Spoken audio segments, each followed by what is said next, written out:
Olá pessoal, bem-vindos de volta, eu sou a Roberta e aqui nesse canal nós exploramos o fascinante mundo da literatura. Pessoal, hoje nós vamos falar sobre um dos livros mais incríveis que eu já li, um dos livros mais poderosos, profundos e intensos, o livro de José Saramago, Ensaio sobre a Cegueira. Eu demorei até um tempo para vir falar sobre ele porque é um livro que eu precisei digerir, esse livro me causou uma ressaca literária. E assim, hoje eu vim aqui compartilhar com vocês as minhas impressões sobre esse livro. Se você quer conversar comigo sobre o Ensaio sobre a Cegueira, assista esse vídeo até o final, vem comigo! Gente, Saramago foi um grande romancista, poeta e ensaísta português. Ele é conhecido pelo seu estilo único, de uma crítica social muito afiada, em que ele abrange várias coisas com muita ironia, com muito sarcasmo, de uma forma profunda, dolorosa e ao mesmo tempo chega a ser cômica, engraçada. Eu vou falar primeiro aqui sobre como eu percebi o Ensaio sobre a Cegueira. Você pode ver que tem várias marcações nesse livro aqui, uma coisa que eu nem costumo fazer, que eu não gosto muito de marcar. Esse aqui eu marquei, fui vendo tanta coisa importante, tanta coisa interessante nesse livro. Esse livro me causou emoções como tristeza, me deu ânsia de vômito, me deu sentimentos assim que só ele é capaz de dar. É uma distopia, é uma alegoria, na verdade, né? Uma distopia. José Saramago, ele imaginou um mundo onde todo mundo fosse cego. O mundo ficou cego. Primeiro, o primeiro personagem, né, que é o primeiro cego, ele não dá nome aos personagens. Porque a cegueira branca, que não é uma cegueira diferente, inclusive, que ele narra, que não é aquela cegueira que a gente conhece, que deixa tudo escuro, tudo preto. Não, você fica no claro. É como se você tivesse mergulhado no leite. É a cegueira equiparada à cor do leite. Então, José Saramago, ele criou um cenário imaginário onde todo mundo fica cego. O primeiro cego no meio do trânsito, de repente, puf, ficou cego. E todas as pessoas que foram tendo contatos com esse cego foram ficando cegas também. O médico, a mulher do médico, o homem da venda preta, a rapariga de óculos escuros, o guri, o menino lá novinho. E todo mundo tinha um nome que ele dava, não era o nome mesmo. Porque tudo perdeu a importância. As pessoas não tinham nome, as pessoas não tinham mais moral, as pessoas não tinham mais nada. E a frase que mais me chamou a atenção desse livro, e é sobre ela aqui que eu quero desenvolver meu raciocínio, é: no final fica a nossa essência, fica quem somos. E é verdadeiramente isso. As pessoas perdem os escrúpulos, perdem a vergonha, perdem o pudor, perdem aquilo que é moral, perdem aquilo que é cultural, perdem as convenções sociais, tudo que há, né, de que foi ensinado, aquilo que foi pregado para o bem viver em sociedade, aquela máscara social que vestimos para que a gente possa trafegar em meio às outras pessoas, em meio à sociedade. E as pessoas perdem a dignidade, as pessoas perdem tudo, né, nesse ensaio sobre a cegueira. Há um surto de cegueira súbita, atinge a cidade inteira, leva a sociedade ao colapso, e à medida que as pessoas vão cegando, elas vão sendo isoladas dentro de um manicômio abandonado. O cenário é esse manicômio. As demais pessoas não se sabe o que foi feito, mas as que a gente tem notícia aqui no livro são essas. E aí entra um grupo de cegos e ficam ali, vão se alojando nas camaratas. A questão é que você entra junto. E isso é atribuído à forma como José Saramago narra a história. Muita gente estranha. Antes mesmo de ler esse livro, eu lembro das pessoas comentando que não gostavam da forma de escrita dele. A forma de escrita é justamente para que as pessoas entrem na história. Não tem pontuação, não tem vírgula, não tem início, não tem fim. É uma escrita assim contínua. Você pode olhar pela diagramação, não tem nada, não tem parágrafo, é direto e reto. Deixa eu abrir aqui uma página. Olha, é direto e reto, assim, ó, todo quadradinho, a diagramação. Então, ele vai escrevendo, e dá a sensação de que a gente está na história. Tem uma parte, Cão das Lágrimas. No fim, ele bota um cachorro. O cachorro veio. Ele conta, né? Ele dá os apelidos e conta por quê. O cão veio e lambeu as lágrimas da mulher, a única que enxergava, porque nesse cenário todo sobrou uma mulher para enxergar, para contar a história, para mostrar essas mazelas. E esse cão veio e lambeu as lágrimas dela. E aí virou o Cão das Lágrimas. E esse cão é a parte que eu mais sofri nessa história. Eu sofri vendo esse cachorro, esse cão. Porque o cão foi a maior invenção de Deus, foi a maior criação de Deus. Ele não deixa de amar, ele não deixa de estar junto, ele não deixa de ser leal, e ele mostra isso aqui também. Então, com essas pessoas nesse manicômio, as pessoas começam a não conseguir ir ao banheiro, as pessoas passam a fazer sexo na frente umas das outras. Não posso dar todos os detalhes, não perde a graça para vocês. O cenário que ele narra é parecido com a pandemia, onde todo mundo se isola no seu eu, todo mundo quer sobreviver, mas de um nível muito, muito mais gravoso do que foi a pandemia que a gente vivenciou. Mas as coisas mudaram muito. Perde-se os escrúpulos, perde-se a noção, perde-se tudo. Tudo que as pessoas achavam que era importante, dinheiro, convenções sociais, tudo se perde aqui. E os temas centrais aqui, na verdade, são a cegueira e a visão. A cegueira no livro era, na verdade, uma metáfora. Ele conta essa história toda, mas é uma metáfora poderosa para falar sobre a perda da ética e da moral das pessoas. Ele nos leva a questionar o que significa realmente ver. Mostra como que as pessoas, na verdade, vivem, trafegam pelo mundo, elas não se veem, elas não enxergam. E eu vou trazer isso para agora, nesse mundo em que cada um vive no seu celular, cada um vive isolado, cada um vive o seu universo ali. É uma cegueira, onde ninguém se vê, ninguém se enxerga. Às vezes vê uma pessoa ali precisando de uma ajuda, passa por cima, finge que não vê, ignora tudo isso. Então ele traz isso como metáfora para mostrar essa realidade. Porque esse livro, na verdade, ele foi publicado em 1995. Saramago ganhou o Prêmio Nobel de Literatura em 1998. Então a cegueira, muitas vezes, é uma escolha consciente da nossa sociedade atual, né, onde nós ignoramos os problemas sociais e éticos que estão ao nosso redor. Então há também uma desumanização, porque à medida que a sociedade ela entra em colapso, a desumanização se torna evidente. Muitas coisas aconteceram no período pós-pandemia. Vocês podem observar como o mundo mudou, como as pessoas se distanciaram, como as pessoas passaram a negligenciar umas às outras, como a empatia, não sei se existia ou se ela apenas deixou de existir, tornou-se desnecessária, ou se as pessoas perceberam que não precisam umas das outras, conseguem viver muito bem sozinhas.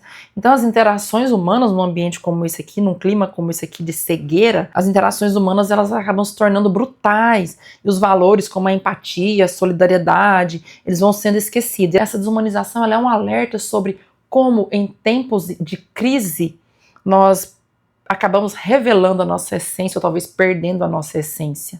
Então, em tempos como esse, nós podemos perder a nossa essência, esquecer quem somos. O cenário em que ele coloca aqui é muito parecido ao da pandemia. Todo mundo se distanciou, cada um lutando para sobreviver e evitando um ao outro, pessoas morrendo, e aquilo ali foi se tornando algo meio que brutal mesmo. Só que aqui a violência é muito maior.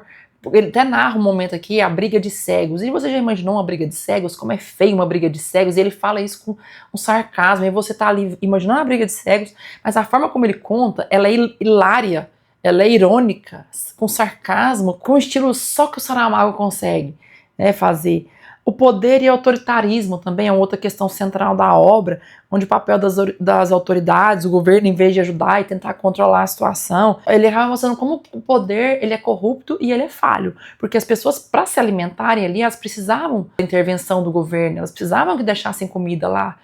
Em determinado momento, entra um outro grupo de cegos, e esse grupo de cegos tinha inclusive um cego que já era cego antes, né? E que no bolo ali ele acabou indo para lá, porque a cegueira é tão contagiosa que precisava isolar as pessoas. Tem até a frase, né? Em terra de cego, quem tem um olho é rei. Tinha aquele cego ali que ele era o que já não enxergava. E ele entrou num grupo ali mais corrupto. Houve um momento, inclusive, de um estupro coletivo, que foi a parte mais asquerosa do livro, foi a parte que eu tive que parar e que eu tive muita ânsia de vômito, tive muita dor no estômago, porque eu não conseguia ler esse livro de uma vez só. Eu tive que parar, respirar e sentir, e eu ficava pensativa. Para vocês terem uma ideia, no dia que eu comecei a ler esse livro, já aconteceu isso com 2 livros. Quando eu comecei a ler, já me pegou de primeira. Na primeira página me pegou. Porque tem livro que demora para te pegar, para você entender, para você entrar na linguagem do autor. Esse aqui foi de primeira. E aí eu sonhei, eu comecei a sonhar com o livro. Sonhei, eu queria acordar e ler, eu não queria parar de ler. Só que eu não conseguia ler da forma como eu queria, porque ele é muito pesado.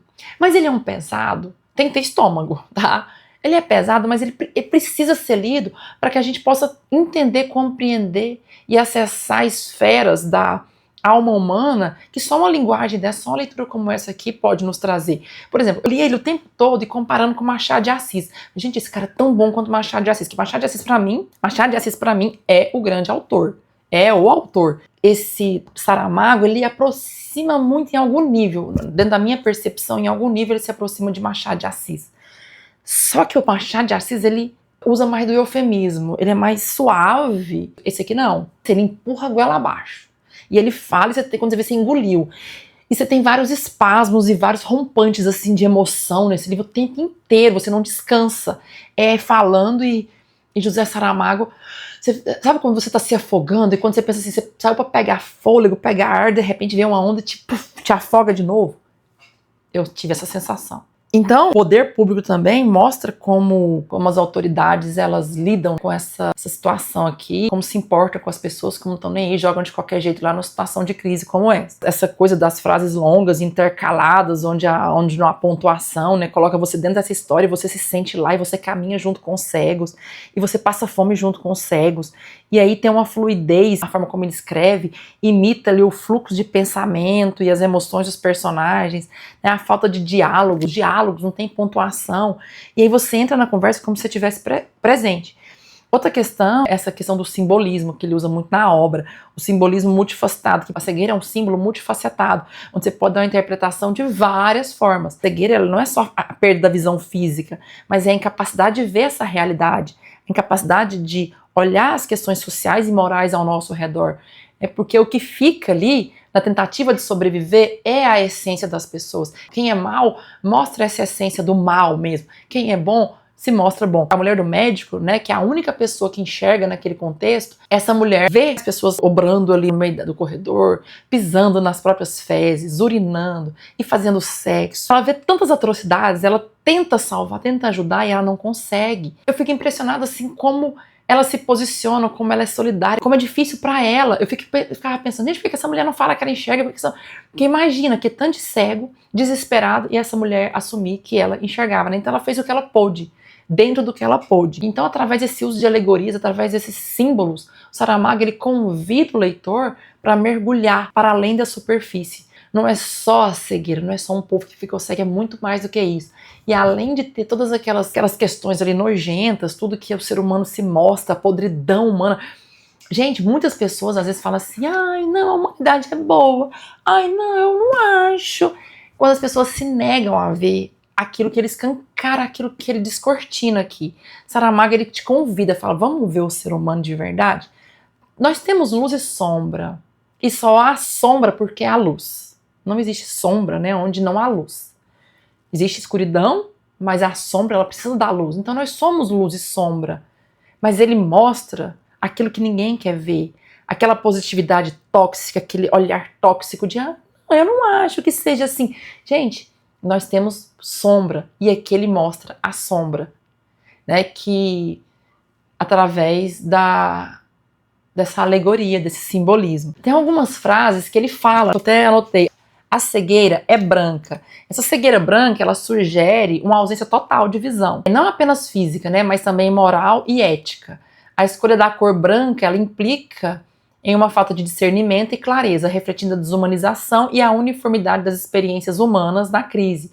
Então a cegueira torna-se uma metáfora para a ignorância social e a negação da realidade. Quando ele diz que a cegueira é branca, que é uma frase inicial que estabelece ali o tom da obra, ele sugere uma ausência total de visão. Mas não é apenas física, né? A ausência moral também. Então, a cor branca, ele escolheu mostrar essa falta de discernimento e clareza, refletindo a desumanização e a uniformidade das experiências humanas. Ali todo mundo é igual, ninguém importa qual é o emprego que você tinha, ninguém importa o nome que você tinha, que função que você desempenhava, se você era culto, se você é gordo, se você é magro, se você é bonito, se você é feio, se você é jovem, se você é velho, se você tinha dinheiro, se você não tinha, não importa. Ali todo mundo é cego, todo mundo é igual. E quando ele diz a cegueira é branca, é justamente uma forma de mostrar essa igualdade agora, né? Essa uniformização das pessoas.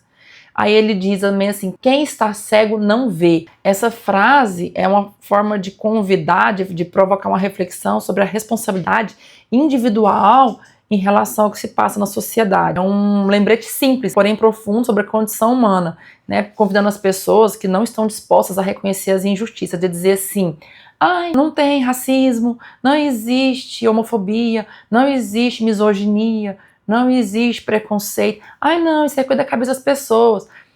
Vamos continuar daqui pra frente, isso não existe mais, isso já foi, a escravidão acabou. Eu já ouvi coisas assim, sabe? Outra palavra, outra frase interessante é, a verdade não é o que se vê, mas o que se sente.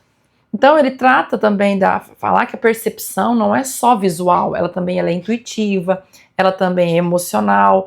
Então, um mundo em que a visão é literalmente perdida, Então é uma forma de trazer à baila a verdadeira compreensão que vem da empatia humana, as conexões entre as pessoas, que elas não se dão apenas pelaquilo que você está vendo. Muitas pessoas na obra começam a buscar essa coisa das conexões humanas, reconectar com a sua verdadeira humanidade através dos diálogos ali, à medida que a sociedade vai se colapsando e elas vão se reconectando umas com as outras, mostrando que a verdade não é só o que você vê, mas também o que você sente. O pior cego é aquele que não quer ver. Corrobora aquela frase, né? Quem está cego não vê. Que ele critica as pessoas que são indiferentes ao que acontece ao redor, que ignoram os problemas sociais.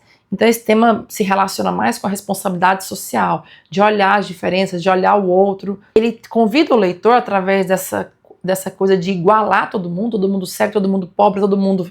Ninguém é de ninguém, não interessa se é bonito, se é feio, o que era fora dali. É uma forma de convidar o leitor a repensar suas atitudes e engajar com as pessoas que estão ao seu redor. Um olhar para fora. Outra frase, o homem não é só o que vê, mas também o que sente.